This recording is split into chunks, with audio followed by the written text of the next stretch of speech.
The sound of twisting metal tearing through snow-laden pine trees echoed through the Semmering Pass at midnight. 34-year-old Julian von Bern was pinned inside the crushed frame of his vintage Porsche, his blood pooling against the frozen dashboard.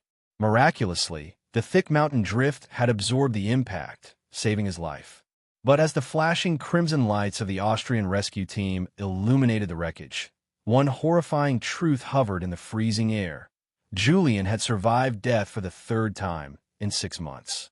First, it was a sudden bout of acute ricin-like poisoning blamed on bad oysters at an exclusive Doblang bistro.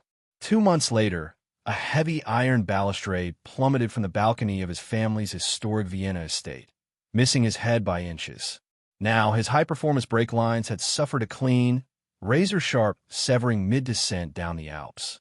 Inspector Franz Gruber of the Vienna Landespolizei Direction looked at the frayed hydraulic hoses beneath the wreck and knew this was no longer a streak of tragic bad luck.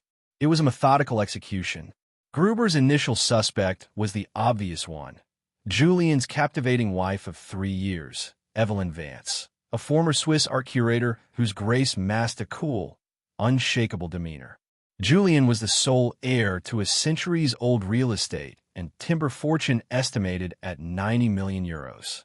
Evelyn stood to inherit every cent, secured by a newly updated prenuptial agreement and a freshly signed 10 million euro reciprocal life insurance policy.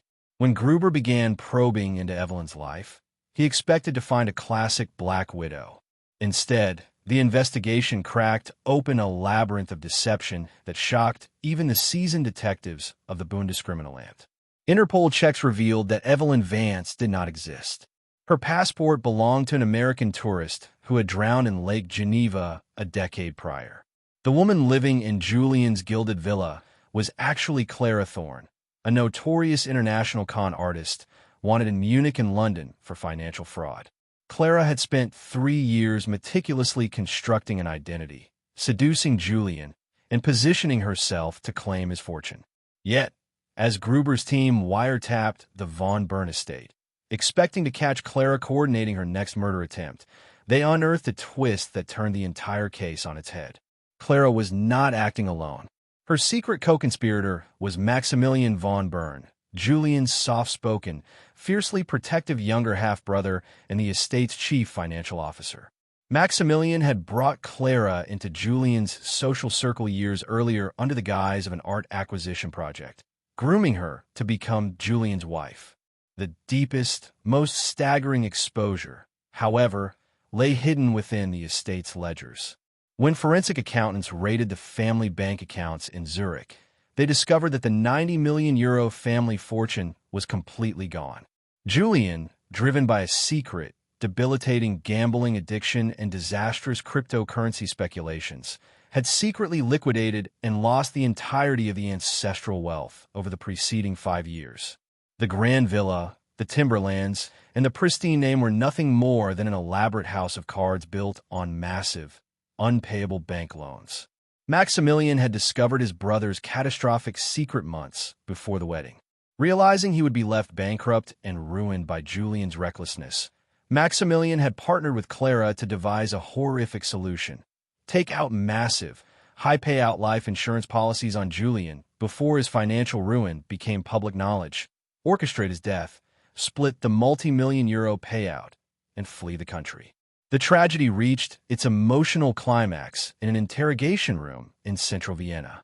Julian, recovering from crushed ribs and severe trauma, sat behind two-way glass as Gruber laid out the evidence. The man had to confront two devastating realities at once. Not only had his beloved wife and devoted brother repeatedly tried to murder him, but their motive was to collect on insurance policies meant to cover the invisible financial grave Julian had dug for them all. Clara Thorne and Maximilian von Bern were tried and convicted of conspiracy to commit murder, receiving maximum sentences in an Austrian high-security facility. Julian von Bern left Vienna in silence, stripped of his fortune, his family, and his identity, forced to rebuild a shattered life from the absolute ashes of an unimaginable betrayal. Enjoying the story?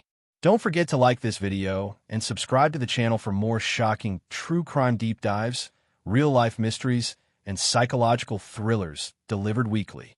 We want to hear from you. If you were in Julian's shoes, what would be harder to recover from? The loss of your entire life's fortune or the ultimate betrayal by your own family? Drop your thoughts in the comments below.